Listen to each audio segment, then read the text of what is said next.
नमस्कार दोस्तों, स्वागत है आपका साधना शिक्षा एजुकेशन प्लेटफॉर्म पर। फ्रेंड्स, रीट 2022 के सभी पेपरों की आंसर की आप लोगों के बीच में मैं शेयर करने वाला हूं।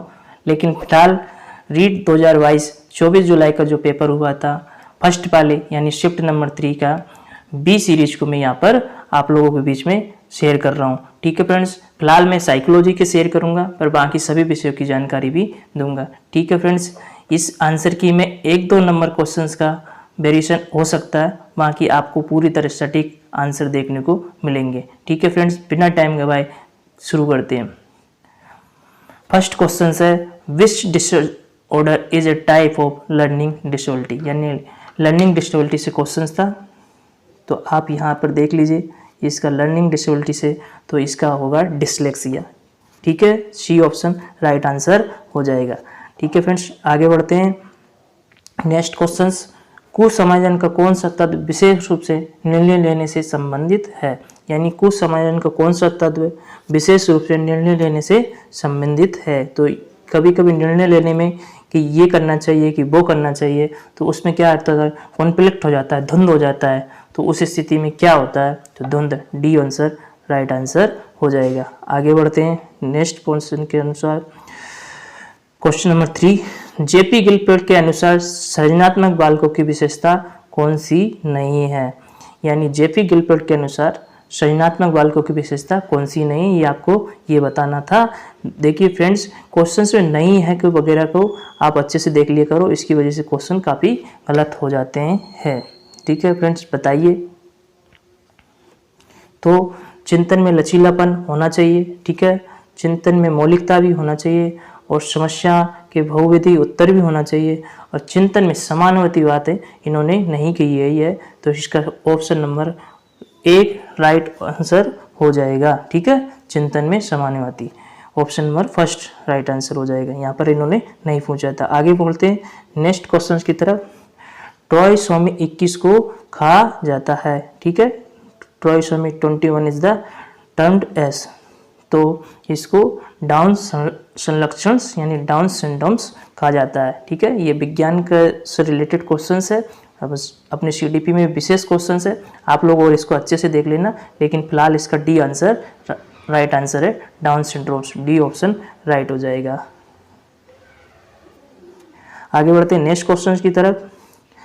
प्रतिभाशाली बालकों की शिक्षा के लिए कौन सा उपाय प्रासंगिक नहीं है। देखो, नहीं के क्वेश्चंस बहुत है, नहीं है तो प्रतिभाशाली बालकों के लिए क्या क्या जरूरत है, विशेष कक्षा उनके लिए ठीक है, श्रेणी उन्नति ये भी ठीक है, पाठ्यक्रम की समृद्धि होना चाहिए, लेकिन इन्होंने यहाँ पर नहीं पूछा। तो उपचारात्मक अध्यापन उनके लिए जरूरत नहीं है, ये बल्कि समस्यात्मक बालकों के लिए आवश्यक होता है, इसलिए बी ऑप्शन राइट आंसर हो जाएगा। ठीक है, क्वेश्चन नंबर 5 का।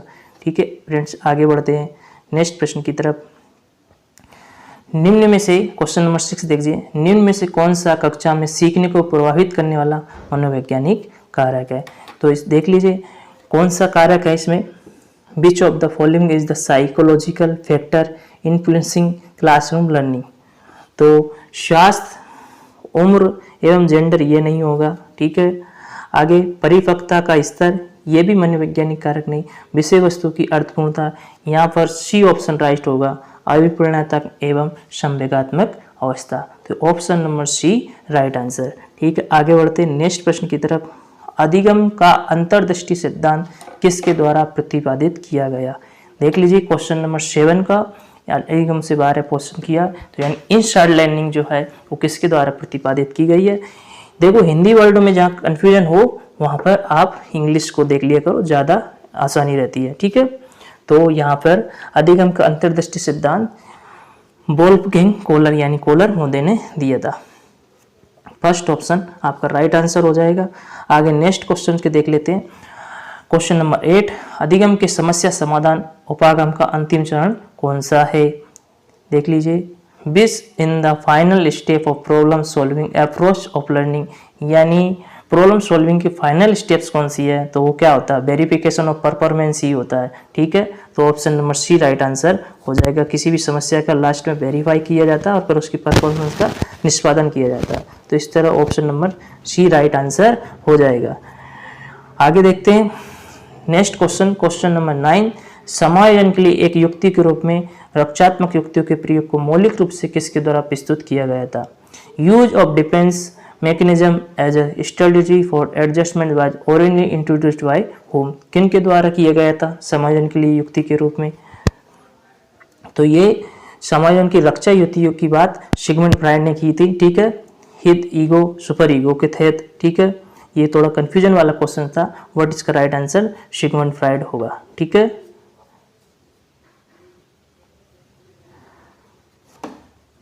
देखिए फ्रेंड्स, बहुत ही अच्छा क्वेश्चन है ये। निम्न में से कौन सा थॉर्नडाइक के सीखने के नियम का हिस्सा नहीं है? तो थॉर्नडाइक ने कितने नियम दिए? 3 तो मुख्य नियम दिए और 5 गौण नियम दिए। तो यहाँ पर इन्होंने पूछा सीखने के नियमों का हिस्सा नहीं है, ठीक है। तो तत्परता का नियम है, अभ्यास का नियम है, प्रभाव का नियम है, साहचर्य का नियम गौण नियमों में से नहीं है, अर्थात थॉर्नडाइक के प्रमुख नियमों में से नहीं, इसलिए यहाँ पर नहीं है पूछा था। तो बी ऑप्शन इसका राइट आंसर हो जाएगा, ठीक है। क्वेश्चन नंबर 10 का बी आंसर। आगे बढ़ते हैं क्वेश्चन नंबर 11। निम्न में से कौन सा शिक्षण के स्तरों के आधार पर शिक्षण का प्रकार नहीं है? तो शिक्षण के प्रकारों में देख लीजिए, यहाँ पर नहीं पूछा, ठीक है। बोध स्तर होता है, ठीक है, स्मृति स्तर भी होता है, चिंतन स्तर भी होता है, लेकिन प्रदर्शन की कहीं बात नहीं की जाती। तो इस तरह 11 नंबर क्वेश्चन का बी आंसर राइट हो जाएगा, प्रदर्शन स्तर, ठीक है। आगे बढ़ते क्वेश्चन नंबर 12 की तरफ। DY एलन के द्वारा कौन सी शिक्षण अधिगम विधि प्रस्तुत की गई है? यानी कि एलन के द्वारा कौन सी शिक्षण अधिगम विधि प्रस्तुत की गई थी? तो ये सूक्ष्म शिक्षण माइक्रो टीचिंग की बात एलन ने की थी। तो question number first, option number first right answer आ जाएगा, ठीक है।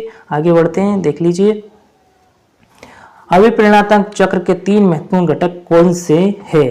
तो अभिप्रेरणा यानी मोटिवेशनल के which are there important components of motivational cycles, यानी मोटिवेशनल साइकिल के 3 महत्वपूर्ण घटक है, आप लोगों ने पढ़ा होगा एनडीए।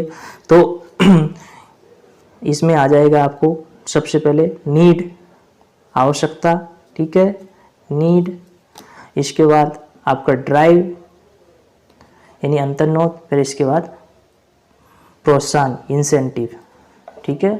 तो एनडीआई हो जाएगा इसका शॉर्ट फॉर्म, और इसका राइट आंसर हो जाएगा नीड ड्राइव एंड इंसेंटिव, यानी ऑप्शन नंबर बी आ जाएगा, आवश्यकता, अंतर्नोद तथा प्रोत्साहन। B option is a right answer. आगे बढ़ते हैं नेक्स्ट क्वेश्चन की तरफ। निम्न में से क्वेश्चन नंबर 14, निम्न में से कौन सा भाव अभिप्रेरणा का उदाहरण है? यानी कि अभिप्रेरणा के लिए दंड और पुरस्कार दोनों ही भाई अभिप्रेरणा के तहत रखा गया। दंड तो हालांकि आजकल बंद ही हो गया, लेकिन इसका राइट आंसर होगा पुरस्कार, क्योंकि भाव अभिप्रेरणा कौन सी है? पुरस्कार, ठीक है। ऑप्शन नंबर डी आंसर हो जाएगा। आगे बढ़ते नेक्स्ट क्वेश्चन की तरह। उपलब्धि परीक्षण के निर्माण के लिए निम्न में से कौन सा सत्य नहीं है? यानी उपलब्धि परीक्षण के लिए नीचे दिए गए विकल्प में कौन सा सही नहीं है? तो यहाँ पे विश्वसनीयता होती है, वैधता भी होती है, वस्तुनिष्ठता भी होती है, मूल्यांकन नहीं होता है, इसलिए नहीं पूछा। तो B option is right answer हो जाएगा। आगे बढ़ते हैं नेक्स्ट प्रश्न की तरफ। क्वेश्चन नंबर 16 देख लीजिए, बहुत ही इजी क्वेश्चन, सीधा सा पूछ लीजिए। राष्ट्रीय पाठ्यचर्या रूपरेखा को किस वर्ष में प्रस्तावित किया गया था? यानी एनसीएफ को कब प्रस्तावित किया गया था या कब इंट्रोड्यूस्ड किया गया था? तो वो 2005 में किया गया था, ठीक है, 2005। एनसीएफ 2005 बहुत ही फेमस है। आगे बढ़ते हैं नेक्स्ट क्वेश्चन की तरफ। क्वेश्चन नंबर 17 देख लीजिए। Assessment, which assessment type is not related to teaching learning process? आकलन का कौन सा प्रकार शिक्षण अधिगम प्रक्रिया से संबंधित नहीं है? बताइए फ्रेंड्स, कौन सा नहीं है? तो आकलन के लिए कौन सा नहीं है? चारों ऑप्शन को देख लीजिए। यहाँ पर जो फ्रेंड्स क्वेश्चंस में नहीं है उसको चीज पे विशेष गौर करना है। तो यानी आकलन का कौन सा प्रकार शिक्षण अधिगम से संबंधित नहीं है? तो इसमें उपलब्धि राइट आंसर हो जाएगा, फर्स्ट ऑप्शन इसका राइट आंसर हो जाएगा। आगे बढ़ते हैं नेक्स्ट क्वेश्चन की तरफ। Question number 18, main objective of action research is, यानी क्रियात्मक अनुसंधान का प्रमुख उद्देश्य है, क्या है? क्रियाविधि, रूपांतकारी, विवरणात्मक। तो इसमें निदानिक होगा। क्यों? क्योंकि क्रियात्मक अनुसंधान के तहत समस्या निदान किया जाता है। बालक स्कूल क्यों नहीं आ रहे, बच्चे स्कूल में पढ़ाई क्यों नहीं कर रहे, इन सब चीज़ों पे डिस्कशन होता है। तो बी ऑप्शन राइट आंसर हो जाएगा। क्वेश्चन नंबर 9 की तरफ देख बढ़िए। जीन्स का जोड़ा जो विशेष गुण सूत्र पर एक विशिष्ट स्थान अधिकृत करता है तो समान गुण को नियंत्रित करता है कहा जाता है। यानी जीन्स का कौन सा जोड़ा है जो विशेष गुण सूत्र पर एक विशिष्ट स्थान अधिकृत करता है तो समान गुण को नियंत्रित करता है, इसको क्या कहा जाता है? इसको फिलहाल मैं डी ऑप्शन को मैं राइट आंसर मान रहा हूँ, ऑटोसोम्स। आप लोग अपने हिसाब से भी देख लेना और जब ऑफिशियल आंसर किया आएगा तो इसका एक करेक्ट आंसर पता चल जाएगा। ठीक है, आगे बढ़ते हैं नेक्स्ट क्वेश्चन की तरफ। सिगमंड फ्रायड द्वारा, क्वेश्चन नंबर 20 है, सिगमंड फ्रायड द्वारा प्रतिपादित मनोलैंगिक विकास की अवस्था निम्न में से कौन सी नहीं है? ठीक है, सिगमंड फ्रायड द्वारा प्रतिपादित मनोलैंगिक विकास की अवस्था में निम्न में से कौन सी नहीं है? नहीं है पूछा तो फैलिक अवस्था होती है, एनल अवस्था भी होती है, लेटिन अवस्था की भी सिगमंड फ्रायड ने बात की थी, लेकिन एडिपस कॉम्प्लेक्स की अवस्था की बात नहीं की गई थी, यानी कि इन्होंने यहाँ पर नहीं पूछा, तो option number C right answer हो जाएगा। आगे बढ़ते हैं नेक्स्ट क्वेश्चंस की तरफ। 21 नंबर क्वेश्चंस का, जीन पियाजे के संज्ञानात्मक विकास के सिद्धांत से कौन सी अवधारणा संबंधित नहीं है? Which concept is not related Jean पियाजे थ्योरी ऑफ कॉग्निटिव डेवलपमेंट? यानी जीन पियाजे ने स्कीमा की बात की, एसिमुलेशन आत्मसाधन की बात की और एकोमोडेशन व्यस्तपन की बात भी की, अधिकरण की बात नहीं की है। इसको तो चॉम्स्की मोदी ने बात की थी और यहाँ पर नहीं यही पूछा, तो option number B right answer हो जाएगा। आगे बढ़ते हैं नेक्स्ट क्वेश्चन की तरफ। नैतिक विकास का सिद्धांत किसके द्वारा प्रतिपादित किया गया था? Theory of moral development was propounded by whom? तो किसके द्वारा नैतिक विकास की बात की गई थी? आप सभी लोग जानते हैं, लॉरेंस कोलबर्ग। ठीक है, बी ऑप्शन राइट आंसर हो जाएगा। आगे बढ़ते हैं नेक्स्ट क्वेश्चन की तरफ। क्वेश्चन नंबर 23 देखिए, व्यावसायिक चयन में व्यक्तिगत विभिन्नताओं को निम्न द्वारा समझाया जाता है। Individual difference in career choice are explained. तो कैरियर चॉइस के लिए कौन सी विभिन्नताओं को दर्शाया गया? यहाँ तो अभी फिलहाल अपन डी ऑप्शन को रखेंगे, बाकी ऑफिशियल आंसर क्या आएगी तो पता चलेगा। ठीक है, डी ऑप्शन राइट आंसर। आगे बढ़ते हैं नेक्स्ट क्वेश्चन की तरफ। बाल विकास में वातावरण की भूमिका के द्वारा सबसे सही रूप से प्रतिबिंबित होता है, यानी role of environment in child development is best reflected by. ठीक है, तो इसका राइट आंसर होगा आदत निर्माण। आगे बढ़ते हैं नेक्स्ट क्वेश्चन की तरफ। 25 नंबर क्वेश्चन, विकास के नियम के रूप में कौन सा कथन सत्य नहीं है? यानी कौन सा कथन सत्य नहीं है? ठीक है, तो विकास के क्रम में विकास परिपक्वता तथा सीखने का परिणाम है। ये होता है विकास में व्यक्तिगत विभिन्नताएं होती है, विकास के प्रारूप पूर्वानुमान होते हैं, विकास के लिए प्रत्येक अवस्था समान रूप से महत्वपूर्ण होती है, ये बात नहीं होती है, लेकिन उन्होंने यहाँ पर नहीं यही पूछा था, तो option number A right answer होगा। ठीक है, क्वेश्चन नंबर 26, कौन सा व्यक्तित्व परीक्षण नैदानिक निदान के लिए वैध है? तो नैदानिक निदान के लिए कौन सा वैध है? तो इसका फर्स्ट ऑप्शन इसका राइट आंसर होगा MMPI। क्वेश्चन नंबर 27 देखिए, रॉबर्ट जे स्टेनबर्ग द्वारा बुद्धि का कौन सा सिद्धांत प्रस्तावित किया गया था? ठीक है, तो स्टेनबर्ग के द्वारा इस क्वेश्चन में काफी कंफ्यूजन हुआ था बच्चों को। ठीक है, यहाँ पर इंग्लिश में देख लिया करो। ठीक है, यहाँ त्रिआयामी में अगर बात आती है तो अपन गिलपोर्ट के साथ जाते हैं, लेकिन यहाँ पर इन्होंने इंग्लिश में देखिए ट्राइआर्टिक थ्योरी दे रखी है, तो इस तरह option number C right answer होगा। ठीक है, त्रिआयामी सिद्धांत। आगे बढ़ते हैं क्वेश्चन नंबर 28, निम्न में से कौन सा बुद्धि का निष्पत्ति परीक्षण है? तो कौन सा बुद्धि का निष्पत्ति परीक्षण है? ठीक है, तो वाटिया बैटरी परीक्षण, बी ऑप्शन राइट आंसर होगा, वाटिया बैटरी परीक्षण। क्वेश्चन नंबर 29 देखिए, व्यक्तिगत विभिन्नताओं की प्रकृति के लिए निम्न में से कौन सी अवधारणा सत्य नहीं है? तो व्यक्तिगत विभिन्नताओं की प्रकृति को लिए कौन सी अवधारणा सत्य नहीं है? तो which of the following concept not true of nature individual differences? Individual difference में सामान्य संवेदता होती है। ठीक है, विचलनशीलता भी, शील गुणों का अंतर संबंध, अधिगम समानता सभी नहीं है, सभी व्यक्ति अलग अलग अधिगम तरीके से सीखते, कोई जल्दी सीख जाता है, कोई स्लो सीखता, कोई मध्यम, इस तरह। तो अधिगम असमानता नहीं है। तो बी ऑप्शन राइट आंसर आ जाएगा। आगे बढ़ते हैं नेक्स्ट क्वेश्चन और लास्ट क्वेश्चन है CDP का, यानी चाइल्ड डेवलपमेंट एंड पेडागोजी का लास्ट क्वेश्चन है।